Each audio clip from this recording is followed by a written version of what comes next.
PAS ditubuhkan pada 23 Ogos 1951, hasil daripada resolusi yang dicapai dalam Muzakarah Ulama Melayu di Kuala Lumpur yang dihadiri ahli Hizbul Muslimin, cendekiawan Islam dan para alim ulama.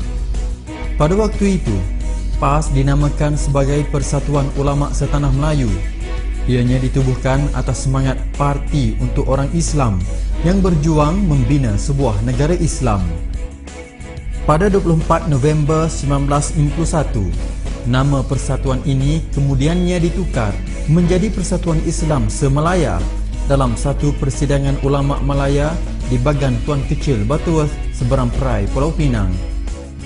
Ketika itu, Haji Ahmad Fuad Hassan telah dilantik sebagai yang dipertua PAS yang pertama. PAS adalah sebuah parti yang memperjuangkan dasar Islam, lahir sebagai kesinambungan perjuangan Hizbul Muslimin yang dipimpin Ustaz Abu Bakar Al-Bakir yang diharamkan British ekoran pengisytiharan darurat pada tahun 1948. Selain Hizbul Muslimin, penubuhan PAS juga didakwa akibat pengaruh gerakan Islam luar negara seperti Ikhwanul Muslimin di Mesir, Jamiat Islami di Pakistan dan Masyumi di Indonesia. Ianya juga seiring dengan perjuangan gerakan Islam lain seperti Hamas di Palestin, FIS di Algeria dan Fatinahdah di Tunisia. PAS bukan sahaja sebuah parti politik, malah sebuah jemaah Islam yang juga melaksanakan tugas tarbiyah dan dakwah. Pada 26 September 1953, Haji Ahmad Fuad telah meletakkan jawatan dan diganti oleh Dr. Haji Abbas Alias. Pada 31 Mei 1955, PAS didaftar sebagai sebuah pertubuhan. Sesuai dengan pendekatannya yang memilih cara muwajjahah silmiyah, PAS terus menyertai pilihan raya umum pertama pada tahun 1955, iaitu dengan bertanding di 11 kerusi parlimen. Daripada 52 kerusi yang dipertandingkan, PAS menang 1 kerusi di Parlimen Kerian. Ekoran kesibukan Dr. Abbas Alias sebagai kaki tangan perubatan sehingga sukar mentadbir PAS yang semakin pesat berkembang, beliau kemudiannya membuka cadangan agar jawatannya sebagai yang dipertua PAS diganti. Pada 25 Disember 1956, Dr. Burhanuddin Al-Hilmi telah dipilih menjadi yang dipertua PAS menggantikan Dr. Abbas Alias. Beliau dibantu timbalannya iaitu Dr. Zulkifli Muhammad.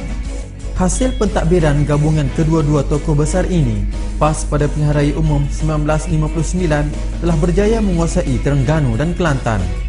Dr. Burhanuddin juga pernah ditahan di bawah ISA pada tahun 1965 hingga 1966. Selepas Dr. Burhanuddin meninggal dunia pada 25 Oktober 1969, jawatan beliau dipangku Datuk Muhammad Asri Muda yang kemudian dilantik sebagai yang dipertua PAS pada tahun 1971. Kemenangan PAS di Terengganu tidak kekal lama apabila perikatan dengan taktik kotor mereka menjatuhkan PAS pada Oktober 1961. Kelantan pula mampu bertahan sehingga BN mengisytiharkan darurat di negeri itu pada akhir 1977. Sebelum itu, PAS yang dipimpin Datuk Muhammad Asri Muda menyertai kerajaan campuran dengan perikatan pada tahun 1973, kemudian bersama-sama mengasaskan BN pada tahun 1974. Bagaimanapun, keterbukaan PAS telah diambil kesempatan oleh musuh politiknya sehingga ditendang keluar dari BN pada tahun 1977.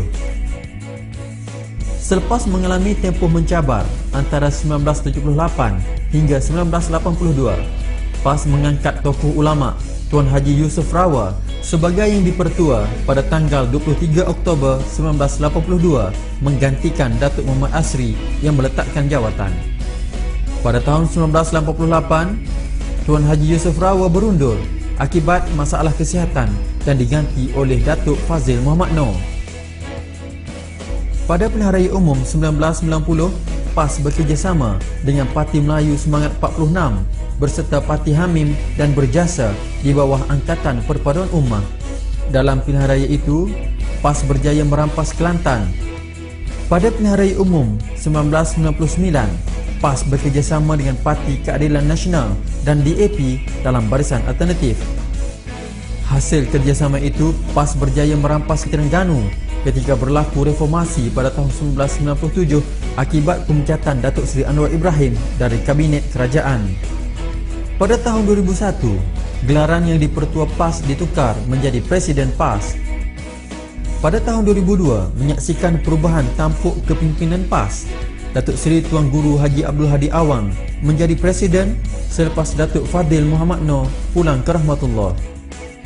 Pada pilihan raya umum 2008, PAS bersama Parti Keadilan Rakyat serta DAP telah bekerjasama sebagai Pakatan Rakyat dan telah menang besar dengan menguasai 5 negeri iaitu Kelantan, Kedah, Selangor, Pulau Pinang dan Perak.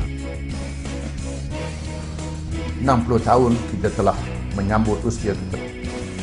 Merupakan satu usia yang sangat bermakna kepada PAS, walaupun kita telah memimpin melalui beberapa generasi dan kita juga mengalami pengalaman yang banyak menjadikan kita parti yang matang untuk membawa bahtera perjuangan yang perlu disertai oleh rakyat bagi menyelamatkan mereka daripada tenggelam ke dalam banjir yang memusnahkan kemanusiaan, yang menghilangkan nilai kemanusiaan yang berlaku dalam dunia sekarang pada hari ini. Dalam menghadapi pilihan raya ke-13, PAS berusaha terus bersama Pakatan Rakyat